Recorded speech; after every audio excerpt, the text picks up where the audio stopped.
네, 삼성전자가 2분기 실적을 발표했습니다. 예상했던 대로 실적이 좋지 않았는데 예상했던 것보다 훨씬 안 좋았습니다. 어닝 쇼크 수준입니다. 사실 발표 전부터 2분기 실적에 대한 기대감이 떨어지면서 삼성전자는 코스피의 상승장 속에서도 소외가 돼 있었죠.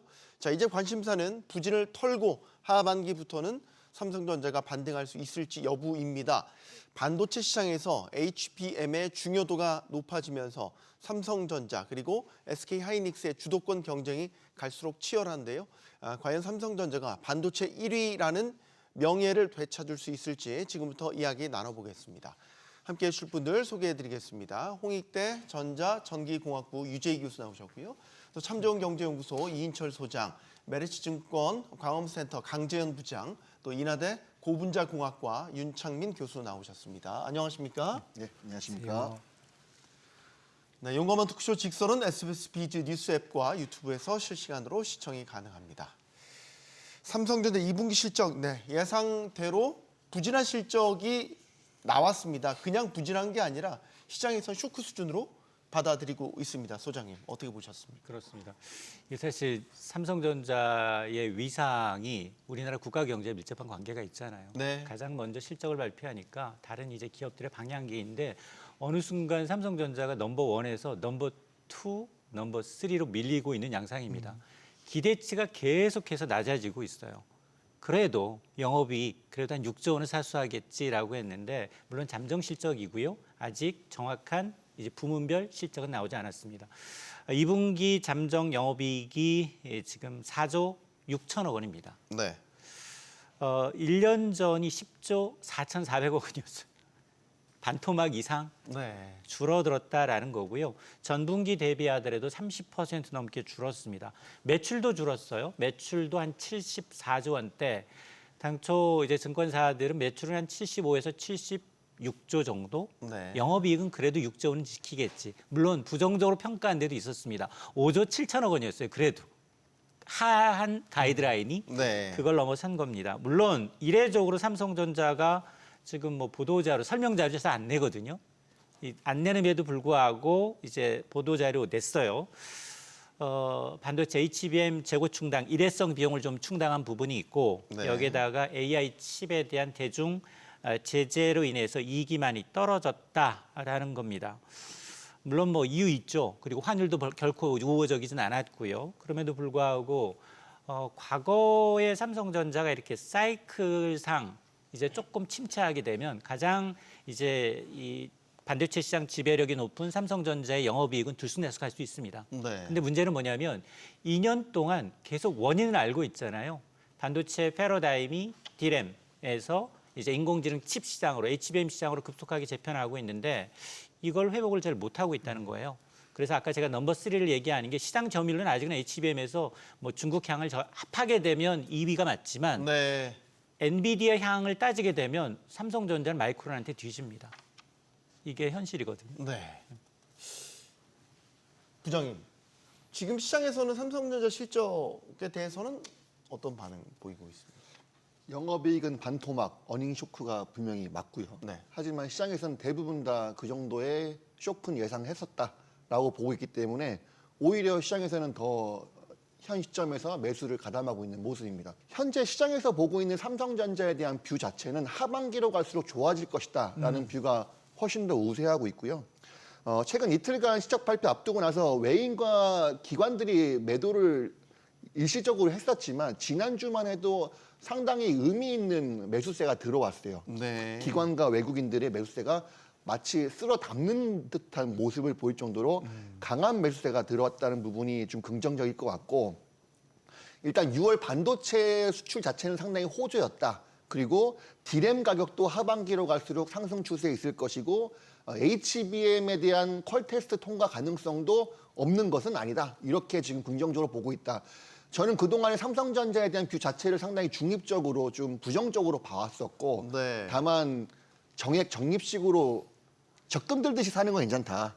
하지만 어떤 목돈 투자에는 현 시점에 맞지 않는다라고 여러 번 말씀드렸었는데 이제는 그 뷰를 좀 바꾸고 싶습니다. 삼성전자는 이제 반등의 서막에 올라탔다. 이런 말씀을 드리고 싶습니다. 그럼 목돈 투자해도 된다는 말씀이십니까?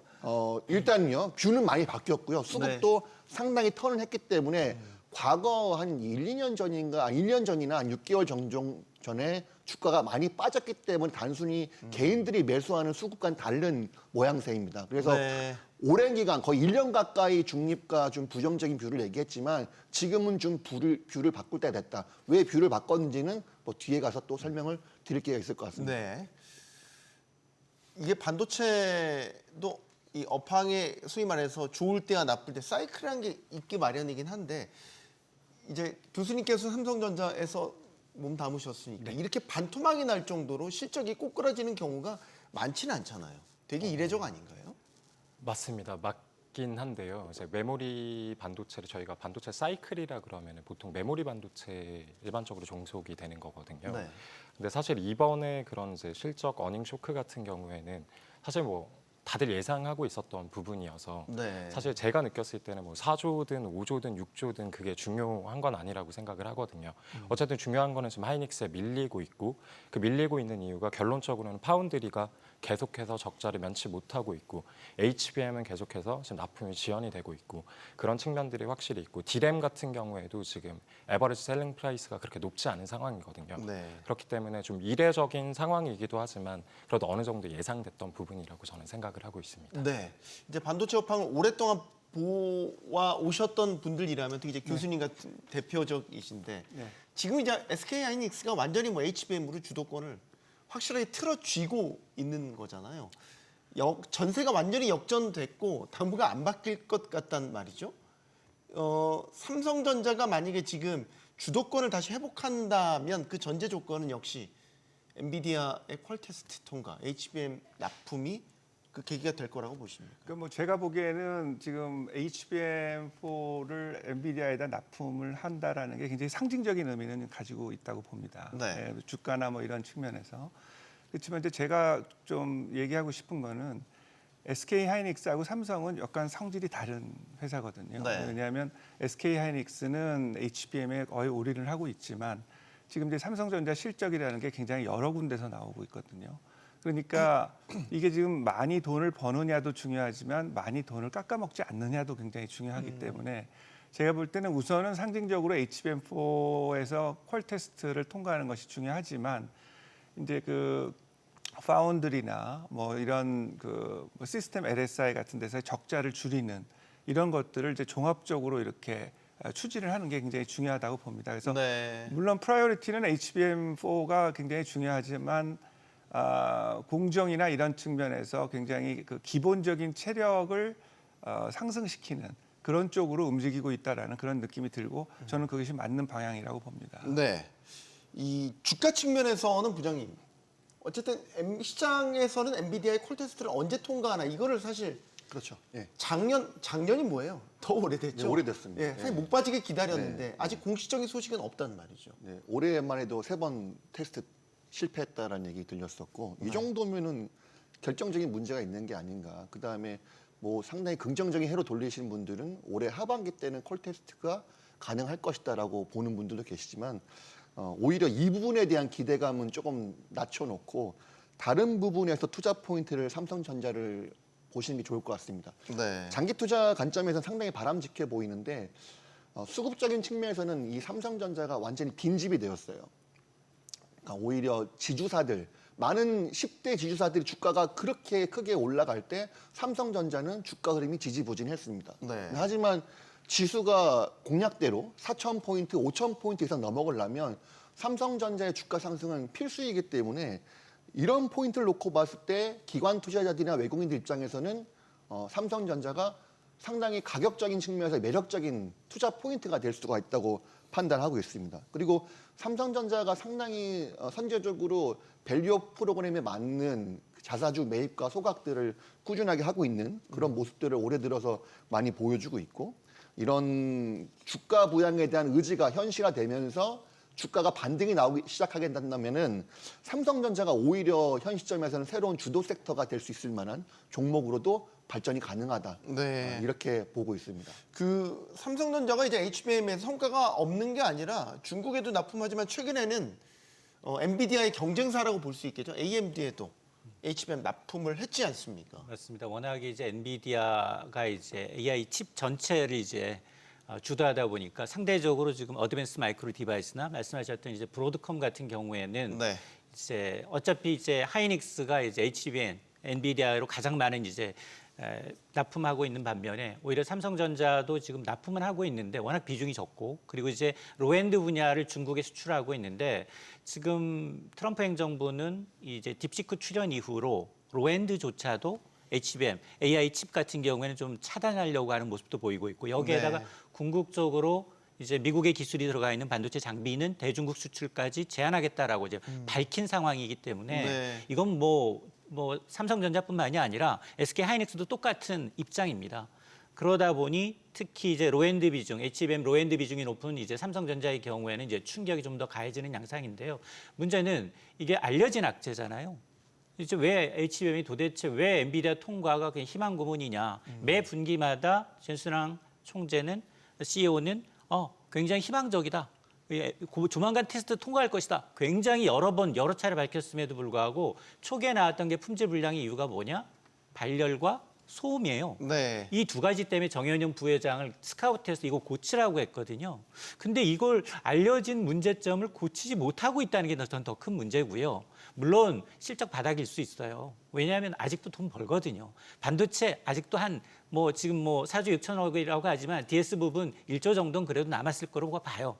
여러 가지. 왜냐? 범용 레거시 부분은 아직도 물량 측면에서는 삼성전자를 따라갈 데가 없습니다. 네. 그러니까 이제 남는 건 맞는데 과거의 위상이 아니다라는 거예요. 과거에는 전략적 IT 기업들이 모두 다 삼성전자한테 줄 섰어요.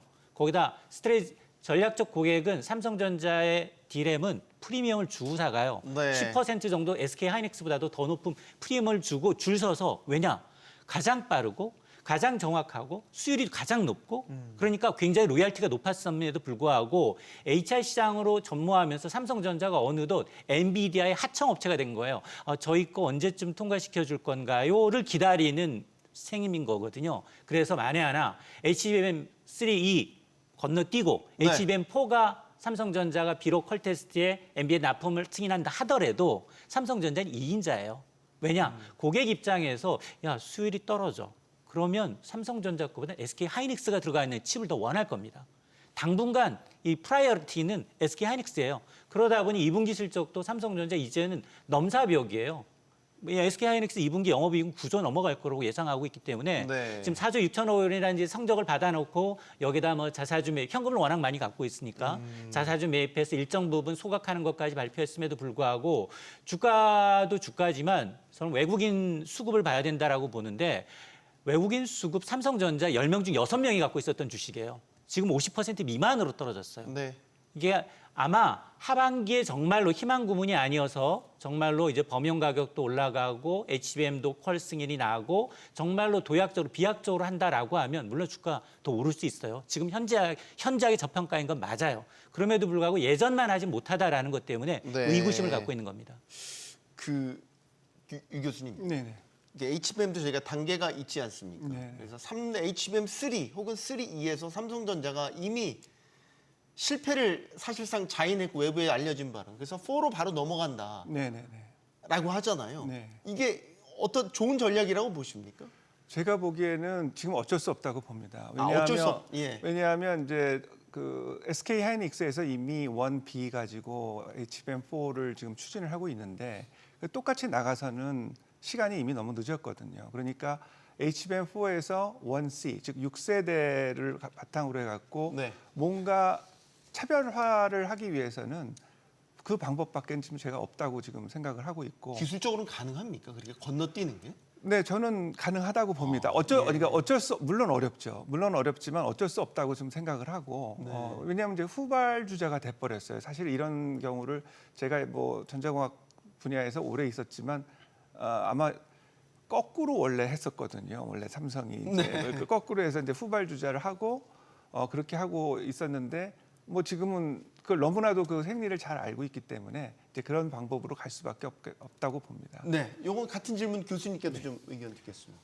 저도 이제 말씀하신 거랑 똑같이 동의를 하는 부분인데요. 저희가 이제 D램의 세대를 말하면 보통 이제 1A, 1B, 1C 뭐 이런 식으로 넘어갑니다. 그래서 지금 5세대 HBM3E 같은 경우에는 하이닉스와 마이크론이 지금 둘 다 1B를 채택을 하고 있거든요. 네. 삼성전자 같은 경우에는 지금 HBM3E 즉 5세대에서는 1B를 했지만 바로 이제 1C로 해서 HBM4로 넘어갔습니다. 그러니까 지금 삼성전자는 투트랙 전략을 어떻게 보면 쓰고 있는 거거든요. 지금 현재 HBM3E 지금 많이 재고가 쌓여 있고 지금 평택에서 어쨌든 물량을 줄이고 있습니다. 근데 그런 물량들은 AMD라든지 아니면 브로드컴이라든지 이런 쪽으로 지금 납품을 하고요. 엔비디아 같은 경우에는 HBM4 1C가 적용된 제품을 이제 올해 안에 이제 퀄을 받아서 기술적으로 먼저 치고 나가겠다 이런 지금 전략을 채택을 하고 있는 것으로 보입니다. 그러면 HBM4에서는 아니 하이닉스나 마이크론도 다 준비하고 저희가 지금 전해진 바로 샘플도 이미 나온 걸로 아는데 예. 거기서 그럼 역전이 가능하겠냐 혹은 거의 근접하게 갈 수 있겠냐라는 거예요. 기술 예. 축적이라는 게 있을 것 같은데. 맞습니다. 그래서 이제 제가 최근에 이제 내부 소식통을 통해서 저도 계속 듣고 있는데요. 네. 어쨌든 이제 전영현 이제 DS 부문장 그러니까 부회장님이시죠. 부회장님 지휘 아래에 지금 D1C를 이제 다시 재설계를 했습니다. 저 같은 경우에는 올해 말쯤에 그 재설계가 끝날 것으로 좀 생각을 했었거든요. 그런데 벌써 이미 재설계가 됐고 지금 개발도 완료를 했고 지금 이제 양산에 이관하기 직전이라고 합니다.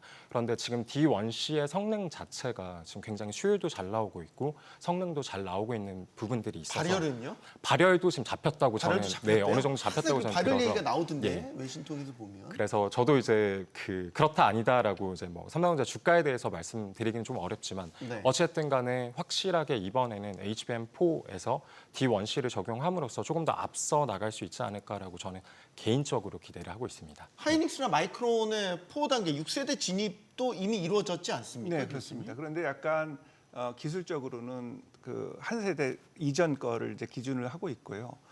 그다음에 물론 이제 원C도 개발을 했는데 이게 제 뭐 개인적으로 생각을 하기에는 그 내부 사정을 다 알 수는 없지만 기본적으로 그렇게 안 하는 이유도 있을 수 있을 것 같다고 생각을 해요. 그러니까 HBM 같은 데서 한 세대 좀 이전 거를 해서 이제 가격을 떨어뜨릴 수 있는 여유를 가지고 있을 가능성이 많습니다. 그러면 이제 후발주자는 더 초격차를 이제 주장을 하고 그 마켓을 선점하려고 할 텐데 그때 이제 가격을 이제 떨어뜨려 버리면 개발 비용이나 이런 것들이 이제 수급이 안 되니까요. 네. 네, 이제 그런 전략을 어떻게 할 거냐. 그렇다는 얘기는 결국은 더 차세대 공정을 쓴다 하더라도 수율이나 지금 말씀하신 뭐 발열이나 뭐 여러 가지 이런 것들이 안정적이라면 그렇다면 이제 승산이 있을 거다. 그래서 그거를 지금 이제 노리고 있다라고 보고 있습니다. 저는. 네. 이게 또 실제 공정에 적용하면 또 완전히 예상 밖의 이슈들이 발생하기도 맞습니다. 하잖아요. 네, 발생할 수 있습니다. 그런데 어쨌든 간에 이제 저희가 제품 개발이라고 보면 개발을 하고 난 다음에 그다음에 양산으로 이제 이관하기 전에 뭐 시향산 과정도 거치고 다 그렇거든요. 그런데 이번에는 제가 뭐 당연히 이제 개발에서 그런 부분들을 이제 다 검증을 많이 이제 했다라고 들었고 그리고 설계 자체를 이번에 좀 더 잘했다고 들어서 네, 그래서 저도 이제 뭐 제가 지금 회사에 있는 상황은 아니지만 네. 어쨌든 간에 충분히 뭐 기대를 해볼 만한 상황이 아닌가라고 지금 생각을 하고 있습니다. 지금 이제 실적 시즌입니다. 우리나라뿐만 아니라 미국도 마찬가지거든요. 얼마 전에 마이크론이 실적 발표를 했습니다. 실적이 되게 잘 나왔습니다. 이제 3위 마이크론이 아니에요. 그 꼬리표를 이제 뗄 것 같단 말이죠. 긴장해야 되겠습니까? 맞습니다. 3분기 실적도 좋은데 4분기 어닝 서프라이즈가 예고되고 있다는 아, 겁니다. 그죠. 가이던스도 좋게 맞습니다. 발표했죠. 저는 이제 중요하게 보는 게 이제 영업이익률이에요. 매출액 대비 총 마진을 얼마나 만들고 있느냐, 네. 반도체 팔아서 얼마나 이득을 거두고 있느냐. 역시 뭐 천상천하, 엔비디아 천하예요. 엔비디아는 칩 하나 만들어서 여기 팹립스 업체예요. SK 하이닉스 칩 갖다다가 TSMC가 조립하고 그걸 파는 거예요. 여기 영업이익률이 70% 육박합니다. 1,000원어치 물건 팔아서 700원 남는 기업이고요. 지금 그 TSMC가 거의 한 절반 가까이, 48%, 50% 가까이 나오고요. SK 하이닉스가 한 42%, 마이크론이 엄청 뛰었어요. 1년 전에 비해서 11% 뛰어서 1분기 기준 39%입니다. 이게 옛날 삼성전자의 영업이익률이에요. 근데 지금 삼성전자는 한 자릿수 겨우 될까 말까 하고 있거든요. 지금 마이크론의 경우에는 3분기 AI 매출 수요 덕분에 매출이 37% 늘었고요. 영업이익이 160%가 급증을 했습니다. 특히 4분기 실적 전망이 더 중요한데 총 마진은 더 이제 분기는 거긴 4분기인데요. 네. 42%를 제시하고 있어서 월가 예상치를 뛰어넘고 있어요. 그러다 보니 사실은 팔은 안으로 굽는다고 아무래도 하반기에 반도체 관련한 품목발 관세가 부과된다 하더라도 네. 역시 미국 기업인 마이크론 수혜가 예상이 되지만 우리의 이제 삼성전자, SK 하이닉스의 경우는 그동안 바이든 행정부 때 예고했던 보조금도 미국 투자분에 대한 반도체 보조금도 지금 못 받을 위기에 처해 있고 네. 뭐 나중에 얘기하겠습니다만 뭐 이 세금 조금 깎아준다고 더 깎아준다고 얘기는 하고 있지만 그럼에도 불구하고 상당히 시장 점유율 면에서 지금 2위와 3위가 바짝 붙어 있다. 삼성전자가 조만간 마이크론한테도 굉장히 위협적인 수준으로 지금 이 격차가 줄어들고 있는 상황입니다. 네. 이렇게 3위, 만년 3위라고 불렸던 이 마이크론까지 HBM 시장에서 선전을 하게 된다면 삼성전자 입장, 지금 이제 HBM 추격자니까 훨씬 더 추격하기 힘들어지는 거 아니에요? 진입 장벽을 높게 쌓을 거 아니에요? 아니면은 이제 쫓아오면 가격을 아까 잠깐 말씀하셨지만 가격을 확 떨어뜨려 가지고 아니 의욕을 잃어버리게 만든다거나 이 예전에 삼성전자도 썼던 사실 시장 전략 중에 하나였지 않습니까? 맞습니다. 그래서 지금 이제 마이크론이 앞서서도 이제 말씀하셨지만 이제 HBM 쪽에서 굉장히 이제 어떻게 보면 삼성을 지금 앞지르고 있는 상황이거든요. 어쨌든 미국 기업이기도 하고요. 그런데 저희가 이제 빼놓을 수 없는 부분이 삼성 같은 경우에는 규모의 경제에서 너무나 압도적입니다. 그렇기 때문에 지금 하이닉스나 마이크론이 어떻게 보면은 기술적으로는 먼저 선 진입을 한 상황이고 지금 굉장히 이제 많은 영업 이익을 가져가고 있지만 이제 삼성전자도 그 기술에 도달하였을 때 과연 그때 이제 시장에서 규모의 경제를 통해서 삼성이 풀어내는 물량들을 다 받아내면 그때도 마이크론이 선방할 수 있을까라는 부분은 저희가 좀 생각을 해봐야 되거든요.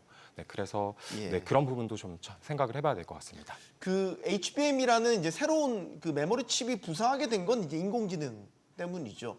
이 AI발 HBM 수요가 아주 지금까지는 뜨거운 게 다 확인이 됐지 않습니까? 근데 앞으로도 계속 그럴 거냐? 이거 소장님께 좀 질문 드려봐야 되겠는데 시장 전반적인 상황은 사실 고점에 다다랐다는 분석도 있지만 여전히 탄탄하다는 게 지금까지는 확인이 됐다. 사실은 이게 어떤 글로벌 기업이 독점적으로 시장을 진입하게 되면 경쟁사들이 생깁니다. 네. 주요 고객이면서도 그 시장을 뺏기 위해서 동맹이라는 걸 맺어요. 그래서 삼성이 좀 안타까운 게 이정우 회장이 회장 등록했잖아요. 그러면 많은 100조 원에 가까운 유보금을 가지고서 기술을 격차를 줄이기 위해서는 굉장히 유망한 기업, 이게 반드시 뭐 반도체만이 아니라 뭐 인공지능이라든가 로봇이라든가 M&A를 통해서 기술력을 확 끌어올릴 방법도 있거든요. 네. 뭐 물론 뭐 삼성전자의 어떤 이제 덩치 크기가 있기 때문에 뭐 여러 가지 이제 뭐 반독점 이제 위반의 소지가 있지만 그럼에도 불구하고 미국의 전장업체인 하만 인수 이후에 별다른 M&A 건수가 없다라는 것도 굉장히 문제인데 사실 엔비디아가 거의 아까 얘기했던 것처럼 영업이익 70%예요. 그러니까 당연히 뭐 삼성전자도 이해를 갈 수밖에 없고 다른 글로벌 기재 기업도 마찬가지입니다. 네. 과연 그래서 지금 드는 이 걱정은 뭐냐? 이게 너무 고평가돼 있다. 엔비디아 하나가 과거에는 듣보잡이었어요. 3년 전만 하더라도 이 회사 주가 10달러였어요. 지금 158달러예요. 이 우리나라 삼성전자 시가총액이 13배가 넘습니다. 엔비디아 한 개 기업이. 그러다 보니 지금 실적 발표할 때마다 고평가다. 왜냐? 글로벌 빅테크 기업들이 AI 투자는 하고 있지만 정작 HBM을 사들이고는 있지만 매출이 나오지 않아. 이게 너무 시장이 먼저 선점되고 빨리 가는 거 아니야? 그럼에도 불구하고 빅테크 기업들은 아직은 초반이다라고 네. 보는 이유가 이 시장을 놓치게 되면 놓칠 후폭풍이 더 크기 때문에 이 시장은 점진적으로 모든 산업과 연관될 수밖에 없는 산업이다 보니 HBM의 경우, AI 시장의 경우에는 조금 더 가지 않겠느냐라는 전망이 무게가 실리고 있는 겁니다. 네. HBM도 HBM인데 삼성전자의 아픈 손가락으로 늘 지목되는 게 반도체 위탁 생산 부문, 파운드리입니다. 대만 TSMC가 워낙 잘해가지고 삼성의 부진이 더 도드라져 보이기도 하죠. 파운드리 현황은 어떻게 보시는지 유재희 교수님. 예전에 이제 말이 많이 있었는데요. 제가 보기에는 이제 너무 D램이나 어떤 삼성 자사 제품에 이렇게 최적화가 되어 있는 그러한 공정을 사용을 했기 때문에 네. 다양한 말하자면 그 커스터머와의 어떤 좋은 관계를 유지한다든가 그런 측면에서 좀 그랬고, 그다음 조금 상처를 받은 그 패블리스 회사가 좀 있었던 것 같아요. 그런데 지금 어느 정도 소문이 난 게 약간 좀 수율이 떨어진다. 이런 얘기가 좀 많이 돌아가지고 네. 이제 TSMC가 굉장히 그런 부분을 잘 안정적으로 왜냐하면 이게 굉장히 돈이 많이 투자가 되는 거기 때문에 한 번이라도 이제 잘못되면 막대한 시간과 돈이 낭비가 되기 때문에 그래서 하고 있습니다. 그래서 제가 아까 처음에도 말씀드렸듯이 실적이라는 거는 꼭 HBM 말고도 전체적으로 봐서 우리가 해야 되기 때문에 지금 그 파운드리 쪽으로 굉장히 노력을 하고 있고 그다음에 제일 지금 그 어떤 반전을 하려고 하는 카드는 엑시노스입니다. 엑시노스를 통해서 이제 폴더블의 자사 제품을 2나노로 만들어 가지고 이제 성공적으로 만들었다고 하면 이제 그걸 바탕으로 해서 이제 다른 데서 이제 수주를 할 수 있도록. 그래서 제가 언뜻 들은 얘기로는 이번에 HBM4도 물론 이제 엔비디아하고 노력을 했지만 GPU까지도 파운드리 역할을 하려고 노력을 했다라는 얘기가 있기 때문에 제가 보기에는 이번에 엑시노스가 얼마만큼 잘 나와서 자사 제품에서 잘 돌아가느냐가 굉장히 반전 포인트라고 봅니다. 네. 사실 저희가 이제 너무 어려운 용어를 쓰니까 이해가 좀 안 되실 분들도 있기 때문에 점유율 자체만 놓고 보면 냉정하게 그냥 TSMC를 계속 격차가 벌어지고 있잖아요. 네, 지금 화면 나오죠. 9.3%. 그나마 이제 예전 두 자릿수였는데 두 자릿수도 결국 내주었군요. 저 점유율만 보면 확실히 경쟁력이 떨어지고 있다라는 그냥 단순한 생각을 지울 수가 없습니다, 교수님. 맞습니다. 사실 삼성전자 파운드리는 삼성전자가 이제 뭐 실수한 부분들이 몇 개가 뭐 대외적으로 알려져 있는데요. 파운드리가 이제 가장 저는 큰 것 같고요. 사실 파운드리는 제가 느꼈을 때는 지금 사실상 다 바꿔야 된다고 생각을 하거든요.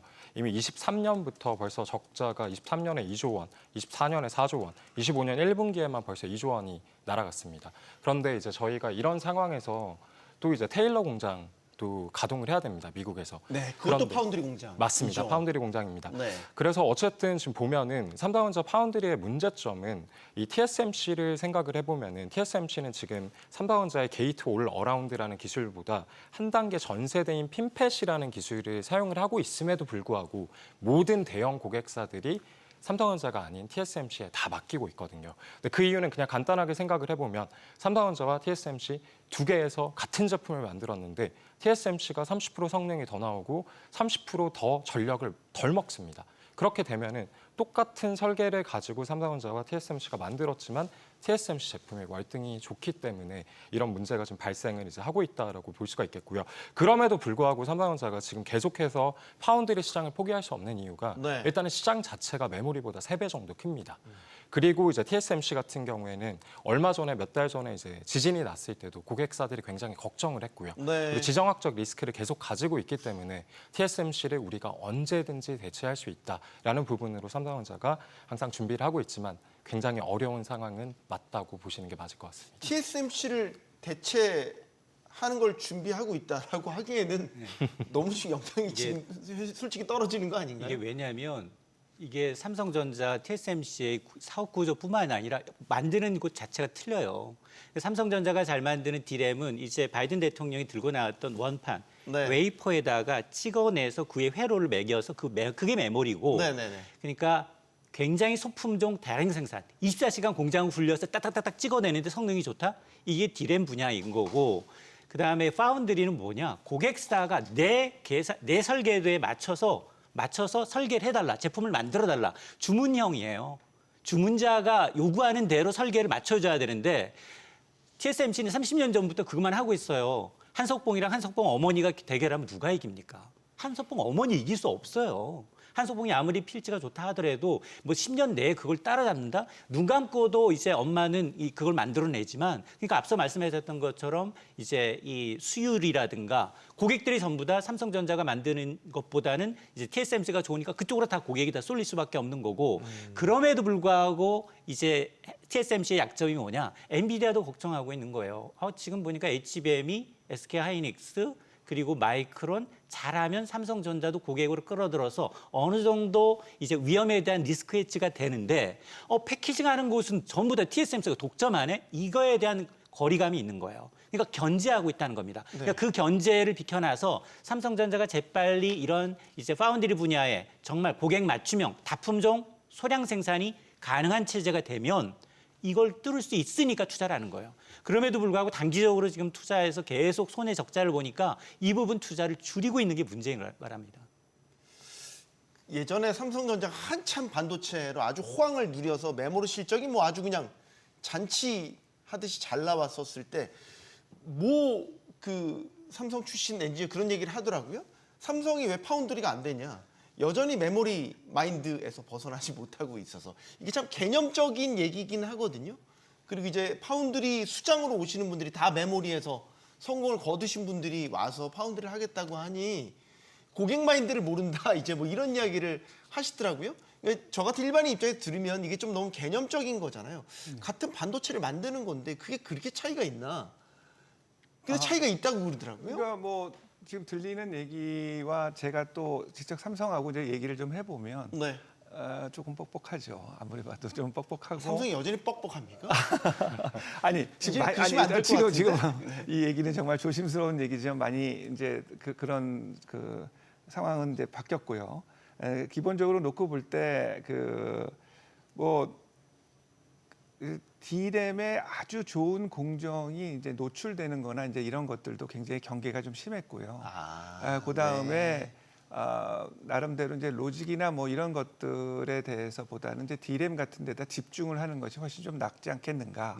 이제 그런 것들을 지금 보고 있는데 제가 여기서 지금 한 가지 말씀드리고 싶은 거는 파운드리를 키우는 이제 중요한 것 중에 하나가 이제 차세대 HBM AI 프로세서 쪽이 이제 굉장히 그 비용이 돈을 많이 버는 수익을 많이 버는데 이제 로직까지도 한꺼번에 인테그레이션이 된 계획을 가지고 있습니다. 그러면 뭐 로직 같은 거는 뭐 TSMC에서 갖고 오고 뭐 메모리는 뭐 삼성에서 갖고 오고 이게 굉장히 위험 부담이 많거든요. 네. 근데 그런 측면에서 놓고 봤을 때는 어떤 그런 약간의 뭐 고객들하고의 어떤 뭐 그런 익숙하지 못한 그런 측면이 있다 하더라도 궁극적으로 파운드리는 반드시 끌고 나가고 승산이 있다 이렇게 생각을 하고 있습니다. 네. 그래서 얘기가 한켠으로 나오는 거는 결국 파운드리 경쟁력을 확충을 하려면 구조적으로 아예 분사해야 될 필요성도 있다. 뭐 이런 얘기도 나오고 있더라고요. 여기에 대해서는 교수님은 어떤 의견이세요? 파운드리 분사에 대한 이야기는 계속해서 하고 있는 게 계속 맞고요. 나왔죠. 맞습니다. 네. 왜냐하면 영업이익을 이제 잠식을 해나갈 수도 있는 상황이기 때문에 그런데 이제 파운드리를 사실 분사하는 것 자체가 삼성전자가 지금 세우고 있는 전략이라는 건 좀 거리가 멀거든요. 저희가 지금 생각을 해보면 네. 엔비디아, TSMC, SK 하이닉스의 동맹이 어쨌든 간에 지금 가장 중요한 건 그래픽 카드인데 그 그래픽 카드에 들어가는 고성능의 GPU는 TSMC가, 고성능의 HBM은 SK 하이닉스가, 그걸 패키징하는 거는 또 TSMC가 하고 있습니다. 그리고 엔비디아에 납품을 하고 있고요. 그런데 삼성전자 같은 경우에는 전 세계에서 그걸 유일무이하게 혼자 다 할 수 있는 회사입니다. HBM도 만들고 로직도 만들 수가 있고 그거를 시스템인 패키지로 고도화를 시킬 수가 있습니다. 그래서 삼성전자가 계속해서 가져가고 있는 전략은 어쨌든 간에 우리는 단독형으로 고객이 원하는 거를 다 만들어서 한꺼번에 납품을 할 수 있는 그런 턴키를 가져간다라는 부분이기 때문에 삼성전자 내부에서도 고심이 깊긴 깊겠지만 파운드리를 분사시키거나 당장 포기하기는 그런 전략을 다 포기해버리는 거기 때문에 쉽지 않을 거라고 저는 생각을 하고 있습니다. 근데 그런 마인드가 삼성전자의 생각이 아닌가요? 고객사 입장에서는 이제 뭐 기술 유출에 대한 위험도 항상 이제 가지고 있다고 얘기를 하잖아요. 같은 울타리 안에 있으면 내가 의뢰한 어떤 그 기획이나 이런 것들이 혹시 삼성 안에서 나중에 악용되지 않을까 이런 걱정도 한다고 이야기를 하는데 이것도 개념적인 거긴 하지만 그래서 애플 같은 고객사들은 결국 떨어져 나가서 TSMC로 갔다 이런 이야기도 있던데. 맞습니다. 이제 애플 같은 경우에는 직접적으로 삼성전자와 이제 어떻게 보면은 뭐 스마트폰에서 이제 경쟁자였기 때문에 네. 떨어져 나간 부분이 있고요. 그럼에도 불구하고 이제 퀄컴은 계속해서 삼성전자에 맡기고 있었거든요. 네. 애플의 비중이 크긴 컸지만 또 반대로 말하면 애플이 굉장히 까다로운 고객사였기 때문에 사실 일부는 애플이 떠나갔을 때 좋아하는 부분도 있었습니다. 속 시원하다 그런 네. 생각도 있었나요? 그런데 이제 그럼에도 불구하고 이제 퀄컴 같은 회사들도 계속 이탈을 하고 있는 건 결론적으로 아까 말씀하셨다시피 그런 설계나 이런 거에 대한 뭐 유출이나 이런 것도 걱정을 하겠지만 네. 가장 중요한 건 성능이 떨어진다는 겁니다. 그래서 성능만 잡을 수 있다면 그런 부분들도 어느 정도 고객사들이 감안을 하고서도 물량을 맡기지 않을까라고 생각을 하고 있습니다. 네.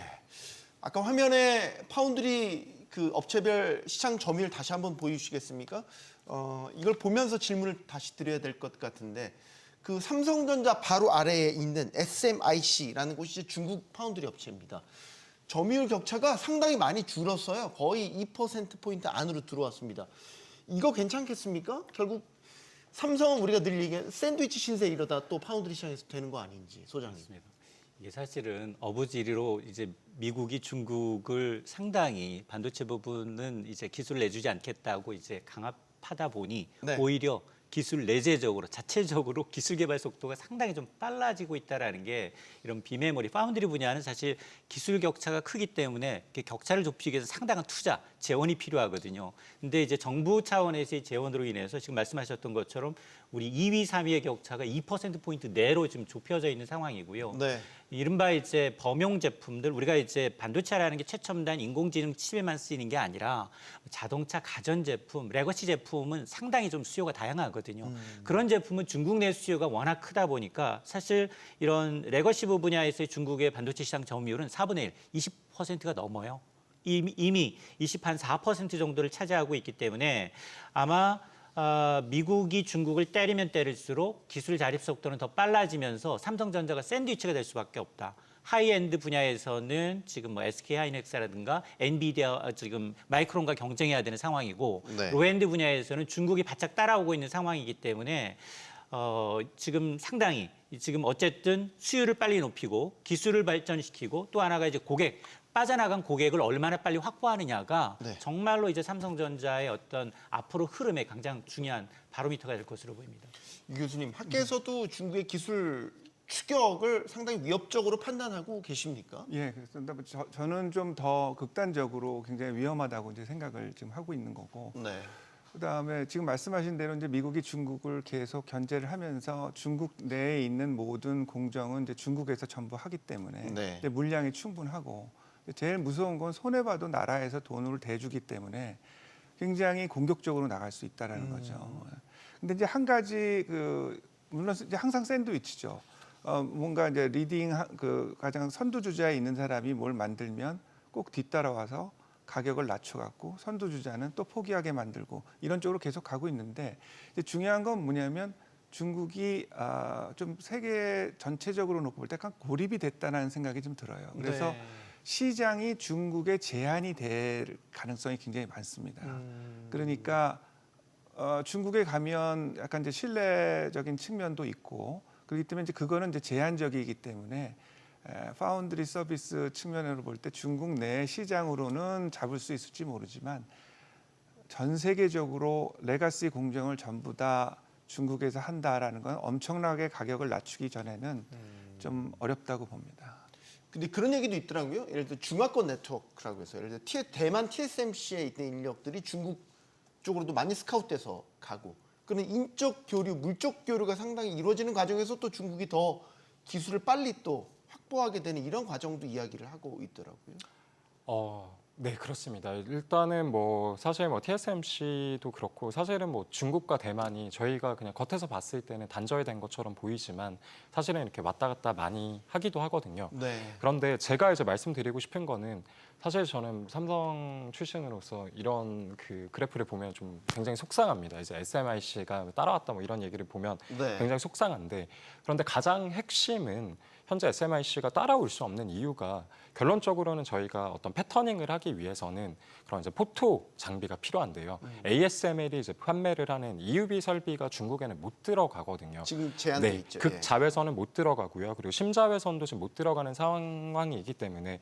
첨단 제품을 만들기 위해서 뭐 중국이 멀티 패터닝을 해서 정말 효율이 떨어지는 상태에서도 뭐 선단 공정을 뭐 한다, 첨단 공정을 한다 뭐 이런 얘기를 하지만 어쨌든 간에 그런 이제 미국이 확실히 막아주고 있는 상황에서는 중국 내 점유율을 떠나서 세계적인 점유율은 아직까지 따라오지 못하고 기술력 관점에서도 삼성전자를 따라오기는 아직 쉽지 않은 상황이라고 저는 생각하고 있습니다. 네. 이 부분에 있어서는 미국에 좀 응원을 보내야 되겠네요. 이 부분에 한해서는.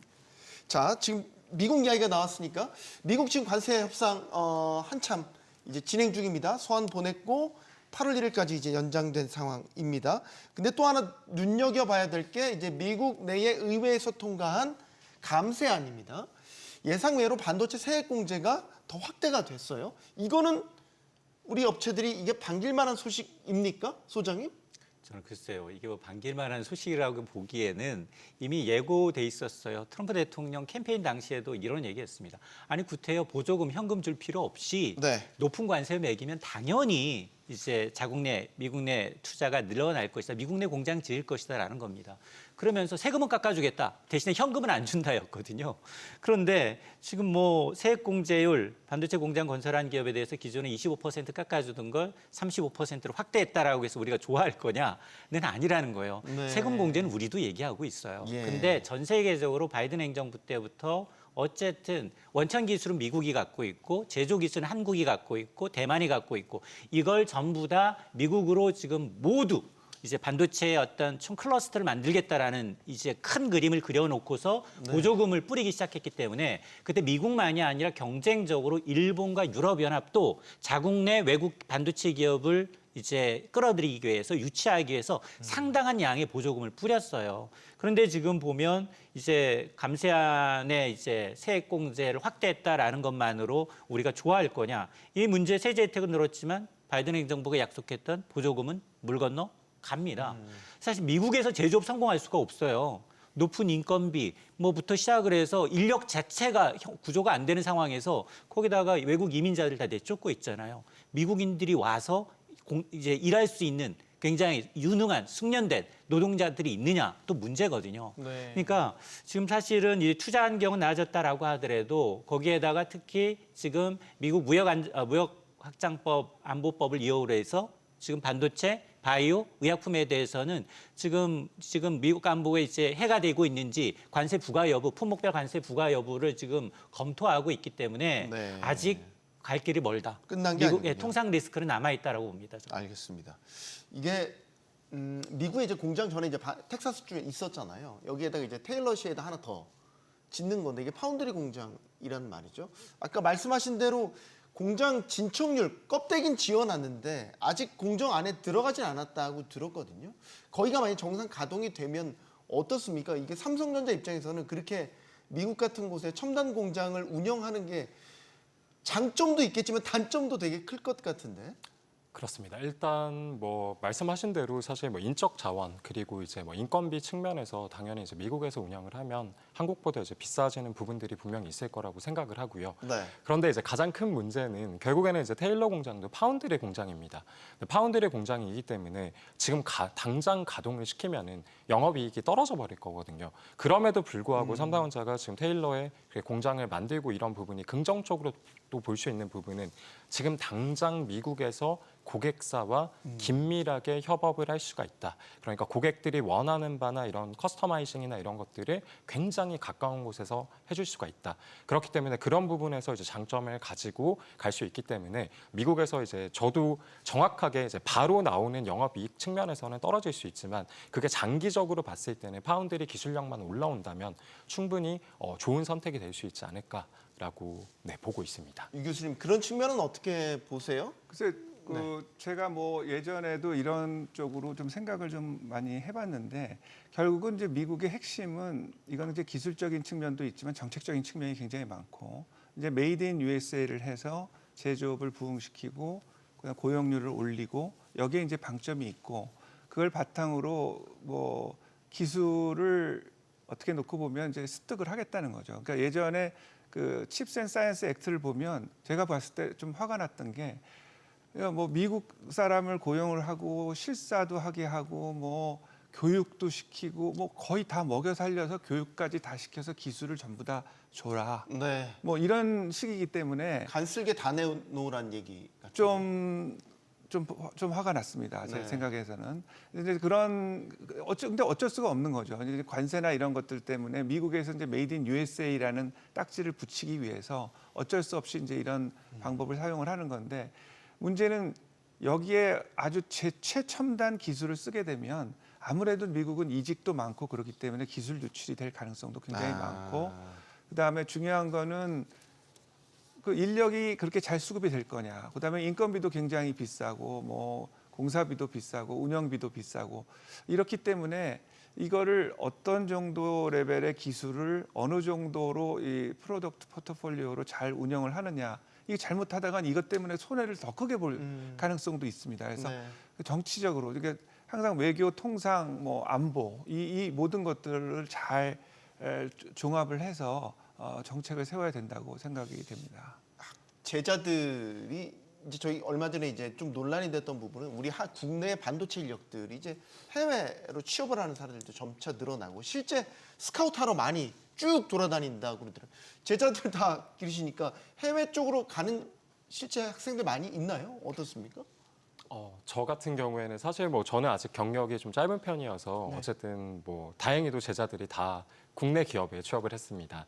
그래서 뭐 그렇지만 실제로 이제 제가 취업 현황들을 이제 살펴보게 되면은 예전 같으면은 뭐 삼성전자, 하이닉스 뭐 지금 하이닉스 많이 취업하려고 하지만 네. 뭐 그럼에도 불구하고 마이크론 그리고 저는 이제 인천에 있기 때문에 인천에는 엠코 또 스태치팩이라고 부르는 전 세계에서 이제 2, 3위 하는 그런 패키징 업체들이 있습니다. 네. 거기에 이제 굉장히 많이 취업을 합니다. 그래서 이런 반도체 분야로 가고 싶은 친구들이 실제로 이제 해외 기업들에 많이 취업을 하고 있고요. 또 소재 같은 경우에는 일본 기업에 취업을 하는 경우도 많이 있습니다. 예. 이 교수님은 어떠세요? 제자분들? 저는 좀 오래 교수 생활을 오래 했는데 네. 미국 가는 거 좋아합니다. 미국 가는 거 좋아하고 정말 권하세요?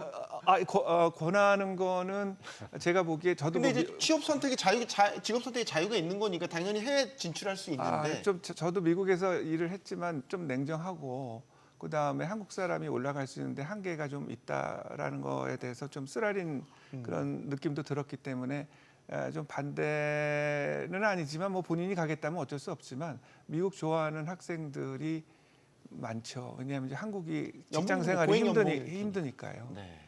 참 씁쓸한 현실인 것 같기도 합니다. 강 부장님, 네. 하반기 삼성전자, SK하이닉스 주가 전망 어떻게 할 수 있겠습니까? 결국은 주가 움직임이 어떻게 될 것이냐 이게 중요한 포인트일 텐데 네. 저는 모든 모멘텀 중에서 가장 중요한 모멘텀이 수급이다. 수급이 모든 주식의 모멘텀에 우선한다라는 믿음을 갖고 있습니다. 과거의 사례를 보시게 되면 SK 하이닉스의 본딩 장비를 납품받은 한미반도체와 한화비전의 사례를 보시게 되면 이 한미반도체가 독점 체계가 끊길 수도 있다라는 소식 때문에 이 주가가 추이가 확연히 달라졌던 케이스가 있습니다. 네. 오히려 한미반도체는 1년 동안 40% 이상 하락했고요. 한화비전은 20% 이상 상승한 거죠. 이 마찬가지로 SK 하이닉스의 독주가 삼성전자로 인해서 바뀔 수가 있다는 기대감이 있다는 것만으로도 하반기 때는 주가의 추이가 확연히 달라질 수가 있다. 그래서 오히려 삼성전자가 조금 더 상승세가 강해질 수가 있다는 기대감을 먼저 말하고 싶고요. 네. 두 번째 포인트는 사실 10대 기업들이 대부분 다 주가가 너무 크게 올랐습니다. 이 삼성전자가 빈집 수준으로 지주사 격이지만 불구하고 주가가 많이 오르지 못했기 때문에 현재 이 삼성전자 새로운 수급의 움직임이 삼성전자로 움직이고 있다라는 게 또 두 번째 중요한 포인트라고 보시면 될 것 같습니다. 그러니까 그래서 이런 부분들이 삼성전자의 매력을 더하는 것 같고 이건 다른 스토리에 대한 부분인데요. 스토리가 있습니다. 왜냐하면 우리가 이재명 대통령이 처음에 5대 총수 간담회를 했었을 때 네. 이재용 회장이 이런 말을 했습니다. 대통령의 자서전을 읽었다. 예, 그렇죠. 예, 기억납니다. 그렇죠. 네. 저는 이게 의미를 좀 부여하고 싶은 게 저도 트럼프의 자서전을 읽었는데 자서전을 읽고 나서부터는 그제서야 트럼프가 왜 저런 행동을 하는지 이해가 되는 거예요. 그러니까 이 무슨 얘기냐면 이재용 회장도 역시나 이재명 대통령의 어떤 정책이나 이런 거에 대해서 이해도가 높아지고 여기에 대해서 상당히 긍정적으로 같이 따라갈 수 있는 가능성이 높아졌다. 그다음에 어느 칭찬보다 대통령 입장에서는 자기 자서전을 읽었다는 게 칭찬이기 때문에 네. 이 두 회사, 이 두 분들의 관계에 대한 부분들이 좀 더 긍정적으로 나올 수 있다. 정책적으로 네. 라고 보고 있는 거고요. 이게 5,000포인트가 가려면요. 반드시 삼성전자라든지 2차전지 같이 올라줘야 돼요.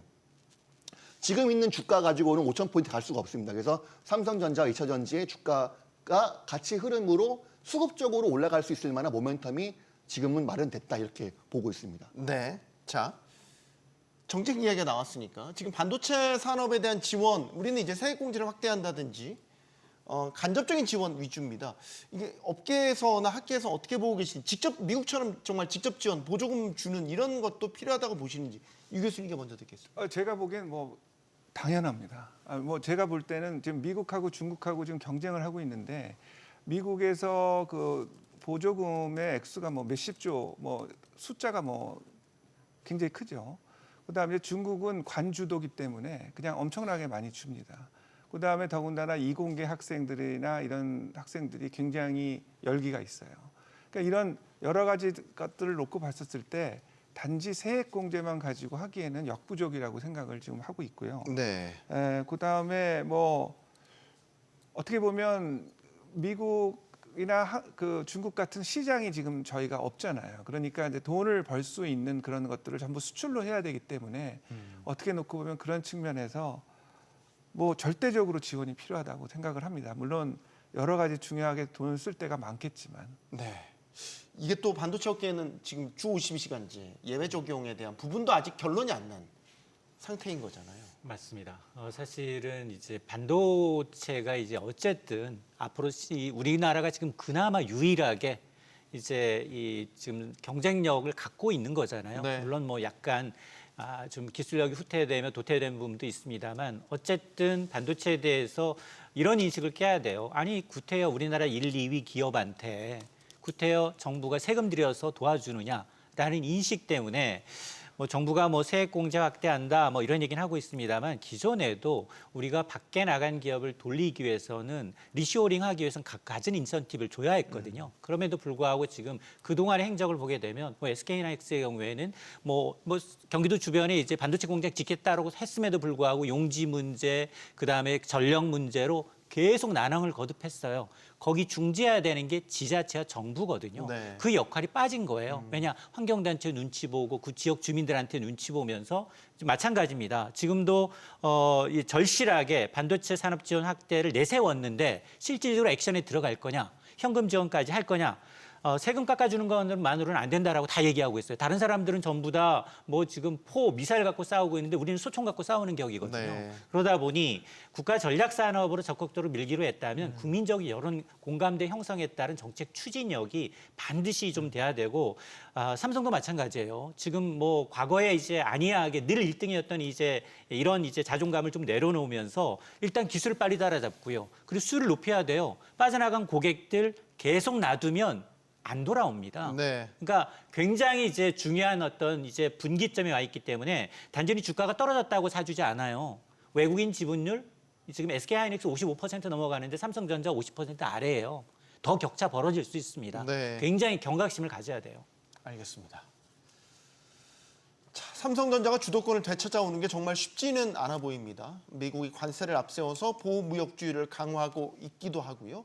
중국은 또 턱밑까지 추격하고 있는 상황도 삼성전자에게는 버거운 난관으로 보입니다. 하지만 또 위기 속에서 기회를 잡았던 삼성 특유의 DNA를 이번에 다시 볼 수 있을지 지켜보겠습니다. 토론 마치겠습니다. 여기는 모든 경제가 모이는 SBS 비즈입니다. 시청해주신 여러분 고맙습니다.